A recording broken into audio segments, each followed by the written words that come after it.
great to see everyone. Thanks for being here and learning with us today. I know that every single one of us have a lot to learn from each other as we kind of think about advancing this ambitious goal that we all share of getting strengths to 1 billion people. I'm going to try something today, so bear with me because I haven't really completely ironed out these thoughts, so I thought I'd try this for the first time today. So if it doesn't sound coherent, forgive me. I'll either blame that or I'll blame my jet lag because I think it's should feel like 3 a.m. right now on the East Coast. You know, we've been doing these interviews called Leading with Strengths. And it's been amazing to hear leaders talk about their own use of their own top 5. In fact, I actually sat with the former Prime Minister of Estonia. I don't know if you guys know this. I think a few of you actually sent it to us. Because she, Kaja Kallas, one of the things that inspired her, and we first heard it on a podcast with Adam Grant, because he said, why'd you run for prime minister? She said, well, it actually goes back to a thing called StrengthsFinder. So I went to Tallinn and I reached out to her and I said, hey, can I interview you about this? I didn't hear back for about 5 months and still had to go. And she typed me, or her office did, about 30 minutes before and said, sure, come on over. So the interview ended up being private, but I said to her, I heard this thing about strengths. Can you just say more? And she said, sure. She said, let me tell you what I meant in Adam Grant's podcast. She said, when I was in Estonia, I went to law school, and I think she said I graduated #1 in my class.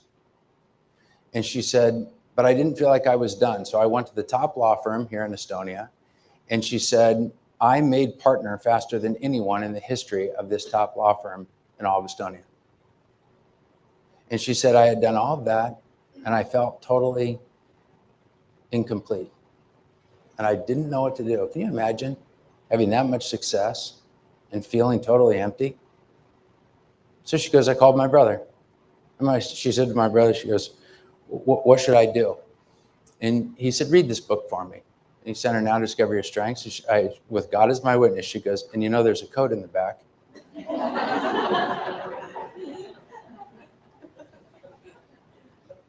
I said, I do. She said my results came back. By the way, she has Woo in her top 5. She also has competition. And she said, so I looked at my results. I called my brother and I said to my brother, I don't have competition. This thing's wrong. And he goes, what? And she goes, I don't have competition. This thing's wrong. And I think the words she said back to me was that what he said, the hell you don't. And she was stunned. And she said, what do you mean? And he said, well, he said, do you know that when we have like a family get together and we play a board game that you're borderline intolerable and we don't want you around when you're doing it? And she goes, what? And he said, yeah, that's your competition. And she said, so it occurred to me, and I assume this is a combination of her competition and Woo, but she said, I needed a new outlet for it. So I ran for office. Can you imagine? It kind of makes you scratch your head and you wonder, how many more people are like her that are actually killing it, but they feel stuck, they feel empty, or they feel downright broken because someone hasn't connected with them and said, why don't you do what you do best? Lean into that strength. You can change the world. So in these Leading with Strengths interviews, I just interviewed somebody. We haven't released it yet. Her name is Dr. Marlene Tromp, Tromp. And she was the president of Boise State. Now she's the president of the University of Vermont. She just started. And I can't believe these conversations because the amount of people that have done strengths that we actually just don't know. Because we met her at a conference and she told us about how all the things that she's doing with strengths. So I said, can I interview you? You know, we'd love to decode your own human algorithm and understand what it is that makes you unique and how you lean to your leadership. Anyways, I'm interviewing her. She has a PhD in Victorian literature. And the reason I give you that context is because she made a comment that still kind of sticks with me today. Have you ever heard of the book called Middlemarch? Anyway, she invokes that title. I have not read it. And there's a character in there, and his name is Mr. Coswell. Mr. Coswell is on a pursuit because what Mr. Coswell wants to do is write a book, and he spends his whole time, and he never gets it done. The title of the book is The Keys to All Mythologies. And in this interview, and I think sometimes the best moments are not recorded, unfortunately, as she said, I think strengths is the keys to all mythologies. And I thought, gee, what does that mean? And by the way, she goes in and talks a little bit about it because she said, the reason I think it's called the keys to all mythologies is, she said, because it helps me even resolve disputes among my teams. She said, what I did is, she said, I had kind of an issue with two of my colleagues. I took their top 5 strengths, put it into AI and said, can you help me with this? And she said, what came back was absolutely spectacular. She said, because there was a woman on my team. She said, look, if you have significance in your top 5, most of the time I don't need strengths to know that you have significance in your top 5. And God bless those that do. My grandfather did. She said, but there's this one colleague I didn't know. And she and another colleague had a very difficult time. Why? Because she believed he never appreciated her, even though he always did. She said, so what he and I figured out together is he needs to demonstrate that. And now they're the best partnership that we have in my entire office. And why? Because I needed the keys to all mythologies, and it was strengths. But if you also hear something else in there, she used AI. She used AI to help that. Now, she knows a great deal about strengths. I think there are a lot of people that are deeply uncomfortable with AI, especially because there's work slop that you get from it. I'm looking at Jeremy because, anyway, there was a report that some work slop even got delivered to a government, and they had to send a refund for $400,000 around it. So be careful of that. But she used AI.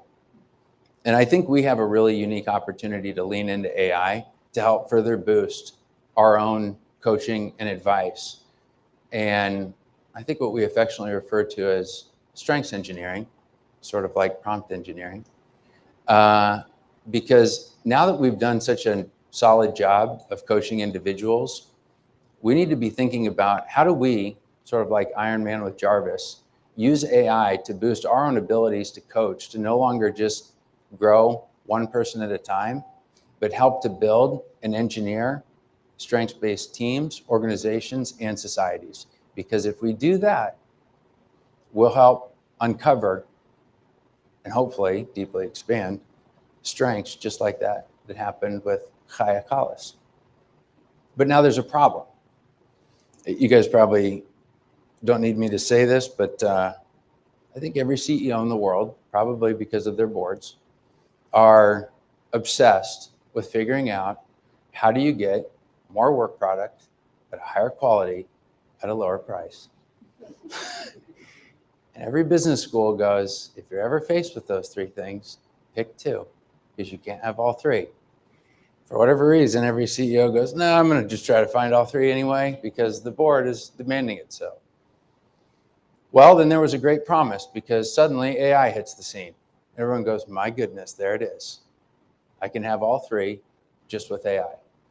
And so every CEO, you can look at this and audit me too. IoT Analytics is this really interesting thing on text analytics of earnings calls. And you actually, just by their stated preferences, know exactly what it is that CEOs want. And their stated preferences on there. Right now, the top 3 things that are mentioned in Q3 of 2025, I looked this up last night, it's all AI related.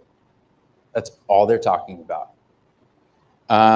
Because they believe this is going to take us to the promised land, higher productivity, et cetera. So they're all implementing it. There's one massive problem. It's not working. It's not working. Why?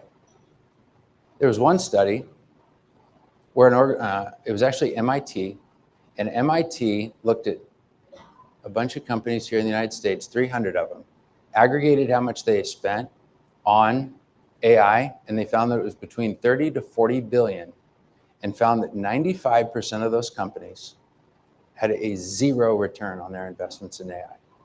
That's a lot of money to have a zero return. Pretty low. But why? Why is that happening? Why is this amazing thing that we've all used that looks like it's almost alien-like when you use it? You're like, really? Should I make that my writing? How is it that they could honestly have a zero return? Well, I have a theory. I have a theory that one of the reasons that it's not working is because one of the great things that we struggle with, or one of the things that we've hugely underappreciated or underutilized, is not artificial intelligence, but human intelligence. You know, we ask this just utterly magical question to employees all over the world, and we say, do you have the opportunity to do what you do best? If we were so good at prompt engineering with humans, that answer wouldn't be 30% saying, yes, I strongly agree. Isn't that remarkable? Only 30% strongly agree that they have the opportunity to do what they do best. Now, if you said to me, why is it that we're so bad at it?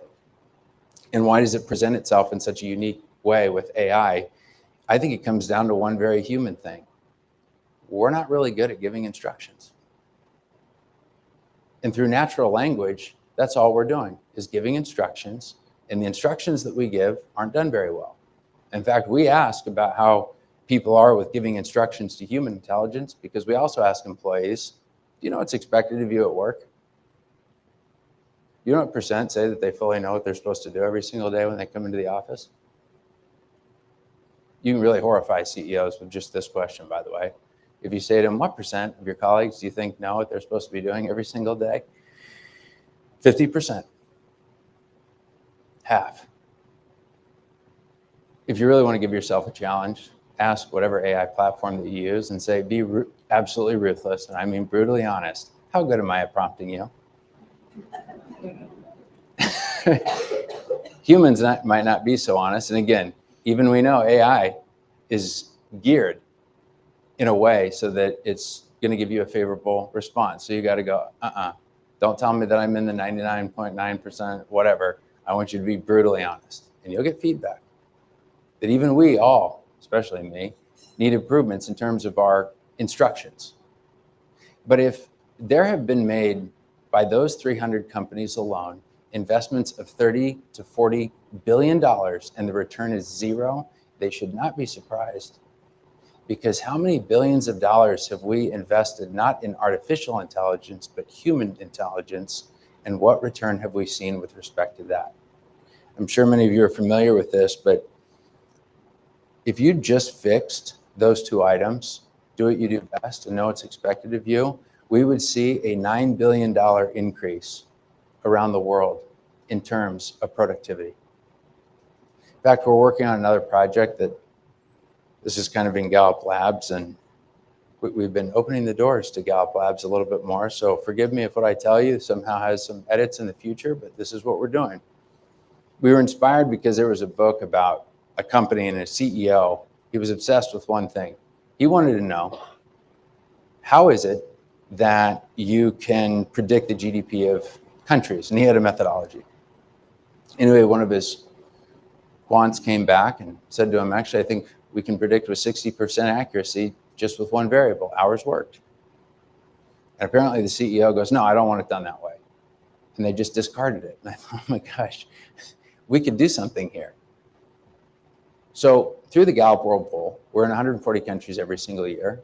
We know how many hours people are working, but we wanted to add one more variable to it, which is what I call a strengths variable, which asks people of those hours worked, how many of those hours did they feel like they had the opportunity to do what they do best? Remarkably, if you look at those two variables separately, hours worked or QO3, neither of them predict future GDP, but the combination of the two those that have the opportunity to do what they do best, combined with the amount of hours that they're actually working. You know, when they say that an economy grew 3%, 4%, 5%, of that we can predict 0.6% of it, which by the way is a lot, just on those two variables combined. Think about that. Think about how much companies could transform if they just fixed the human intelligence right in front of them. And all they have to do is get better at prompting and better at discovering exactly what those talents are, sort of like Hayakawa had. And the last thing that I want to say is when it comes to the keys to all mythologies, I don't know if this is going to land very right, but I think one of the problems that we have when it comes to prompting people, you guys heard of this concept of personalized medicine? It's amazing, right? Because the medicine that we've been prescribed before was prescribed based on studies where the medicine would work for the average, not for us as individuals. Well, now we've learned, let's individualize it, because all of us, based on our DNA, we're very different. But the thing that we haven't done is personalized advice. Because so many times you come to a conference, you're reading a book, and you see advice, and one person goes, wow, that was the most inspirational thing I've ever heard. And other people are going, is it? How is that helpful? Because sometimes advice that resonates with us doesn't resonate with others. And it makes so much sense why. It's because it doesn't speak to who that person is. So how do we move, not just from personalized medicine, but also to personalized advice? Because that really brings out our talents when we aim it. So one of these concepts that we're working with now is, the first one is strengths ultimately is decoding the human algorithm so that we can give them that personalized advice, which is so remarkable to me because, Anthropic is the closest right now to decoding their own LLM. None of them know how it works. Even Jeffrey Hinton, one of the sort of fathers of AI, says that we aren't really sure how this works, which is completely frightening if you think about it. Yet they don't know. And again, it sort of makes you pause and go, funny, because we don't really know how the human algorithm works either. But CliftonStrengths is one of the first attempts at really decoding the human algorithm so that we can say, when given a prompt, just like AI, except with a human, we don't call it a prompt, we call it a stimulus, how are they going to respond? And by the way, not to totally digress, but I joke that because I have competition, that if I was a kid, if you would have said to me, John, you could never do ballet, you would be horrible at ballet, that I probably would have spent the next 2 months working so aggressively to prove you wrong that I would have been there until my toes bled to show you that I can do ballet. But if you give that same prompt, that same stimuli to my wife, for example, she doesn't have competition. Somebody said, Nydia, you cannot do ballet. You'll never be able to. She would have been like, that's rude. I don't want to see this person again. But you see what I mean? Just like medicine, advice, whatever stimulus it is that you get for your developmental activities, it's given based on the averages, not based on who you are. And so if we're going to advance this concept of the keys to all mythologies, one is we must decode the human algorithm, and CliftonStrengths has given us the ability to do that. And again, not just with sort of basic theme definitions, but in my own AI prompting, that you can do theme integration so that we understand how competition works with Achiever or how competition works uniquely with Learner. So that those millions of different combinations, we can actually bring that out of the individual and customize the advice to them. So that's one, decoding the human algorithm. But the second one is the world has a tremendous amount of problems, of course, developmental opportunities, whatever. But what's so amazing is the world has built frameworks on how to solve these things or to how to grow in those things.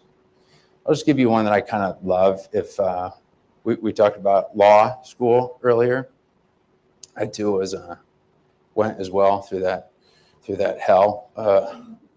Don't recommend it. But one of the things is you learn negotiations in there. And of course, I think the seminal text for negotiations comes from Bill Urey's Getting to Yes. Do you guys remember that book? And in there, he says that there are 5 things that you need to know. You need to know your BATNA, your best alternative to a negotiated agreement. In there, it talks about make it about the problem, not the person. Amazing pieces of advice, absolutely amazing. But you know, one of the great challenges is how do you scale that? How do you personalize it so that I get it? Because again, cerebrally, I can see the words, but how is it that I actually feel it every single day? And this is the beauty, that when we decode the human algorithm and then we deconstruct whatever the issue is that we're trying to solve, whether it's negotiations, whether it's engagement, whatever it is, AI can help us supercharge and get advice, democratized, I suppose, and personalized to everybody's unique strengths. Now, I'll give you another example. So you guys know we here at Gallup, we're obsessed with employee engagement because we truly believe that thriving workplaces help you get to your mission a lot faster and also make life just a lot better. And so what we did is we deconstructed what a great workplace looks like. And again, as you heard me say, Q1 is, do you know what's expected of you? Number 2, do you have the materials and equipment that you need to do your job successfully? Or 3, do you have the opportunity to do what you do best? Recognition is one of them. Those 12 elements are the very deconstruction of the issue of a great workplace.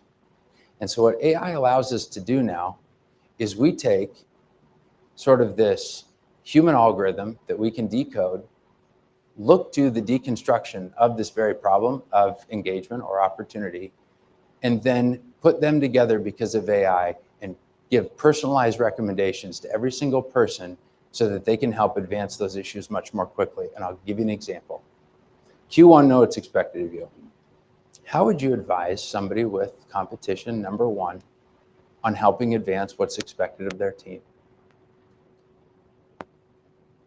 This thing is just so amazing to me because then it, of course, says, John, what's winning? Now you've opened my mind. Because that question makes me think, for my team, what does it mean to win? So I go deep into thought, I answer the question, and it comes back to me and says, now go explain that to your team. That is how you build an engaged workplace. And that is how you personalize the advice to the person, not generalized, sort of like medicine has been for so long. When we do that, we unlock, and I think this is what now President Trump is doing, which is unlocking the keys to all mythologies, which is decoding each of our human algorithms, deconstructing every learning opportunity and every problem, just like the workplace, and giving personalized advice just like that so that I can accelerate, at least for me personally, on that particular issue, or whether it's negotiations so that we can build a much better world faster. Those are my thoughts. Jeremy, I don't know if I've gone over time. I don't even know how long I've been up here, actually. Thank you all for being here because, we also need your help. The stories that we hear on strengths, we can't do this ourselves, and we need your help anytime that you have a very unique story on something new that you've implemented with strengths, because we want to retell that story so that we can all learn from each other. You've seen this potentially under a new banner called Strengths Engineering. Maybe you've seen some of these stories, I don't know, but there's a brewery in Japan, and at that brewery, they just do really cool stuff, but they have every one of their employees wear what's called a Donata card. And the Donata card is exactly what we're wearing. It's just the employee's name and their top 5 strengths. But then every time somebody starts working at this particular brewery, I call them the Strengths Brewery, but it is not a Strengths Brewery, so forgive me for that. We don't need beers with strengths names on them, but maybe we do. But then they do a really cool activity because they bring in their new employees in the same cohort, sit them around together, and they give them a real business problem, and they go, all right, you guys, solve it. But before you solve it, we want you to go around the table and explain how you will solve the problem with each of your unique strengths. So Jeremy, explain how John is going to use his strengths, and John, explain how Jeremy is going to use his strengths. Gallup didn't come up with that. This brewery did in Tokyo. But every time that we hear those stories, we want to share them with others. Another one of my favorites, you guys probably know Maureen Monty. She worked with the high school because a lot of times we forget the fact that if you recruit a bunch of stars, just because you have a team of stars doesn't mean they're going to kill it. Because if they don't have team chemistry, let God be with you. So she got a phone call from a hockey team in Michigan, their private school. She was working at IBM. And they called and they said, hey, Maureen, can you help us? And she said, well, what's the problem? And he said, you've heard of my school, it's Cranbrook. And he said, I have a really unique situation. Because of my school, I actually get the best talent in the state. I just get a pick. You're a hockey player, I get you. So it's the dream team of sports. And he said, but there's a problem, we never win. Isn't that amazing? So she goes, okay, she has them all go through strengths, puts them in a room just like this. I absolutely love this story. So she goes through a list and she goes, if you have input, stand up. Like 3 people stand up. She goes, sit down. She goes, okay, if you have harmony, stand up. 3 people stand up. She goes, okay, sit down. She goes, if you have competition, stand up. Everyone, including the coaching staff, stood up. She goes, all right, now look around the room. Do you see what's happening here? They didn't. She said, because you're the best in the state, you're at war with each other. And until you work cohesively as a team, you will all be losers. Now think about this. If you truly believe that you're the best in the state, I know nothing about hockey, so if there's experts or former players in here, I'm sorry for what I'm about to do. But imagine if you're competing for a scholarship or whatever with somebody on your team, if you're sliding down the ice and you can see that Jeremy is open for a goal, but assists don't have the same value as a goal. So what do I do in that decision tree? I could pass to Jeremy, or I could shoot myself. And I'm like, to hell with that. He's not getting a goal. Plus, I'll make it out here. And then I miss. When in reality, what I should have done is passed because we weren't working together as a team. And so Maureen went in and solved it for him. Now, of course, she did other things too and said, here's how this guy uses input. Here's how this gentleman will use his empathy. Like if they noticed somebody was sick, they would get them their own water bottles so the rest wouldn't be sick. It was magical what she did. But the underlying thing was that stars do not necessarily mean you will have a cohesive and fundamentally great team. They also need to have that kind of cohesion. And she brought it out of them after decoding their human algorithms and then ultimately deconstructing the problem. My point is saying that is we need your help in uncovering those stories, because the more that we can repeat those stories, the more others can build on. And we can build one of the greatest sort of repositories of strengths interventions that have ever existed. So please, we need your help sending those in. It's wonderful to see you all. And thank you so much for being on this journey with us with respect to strengths. Thank you.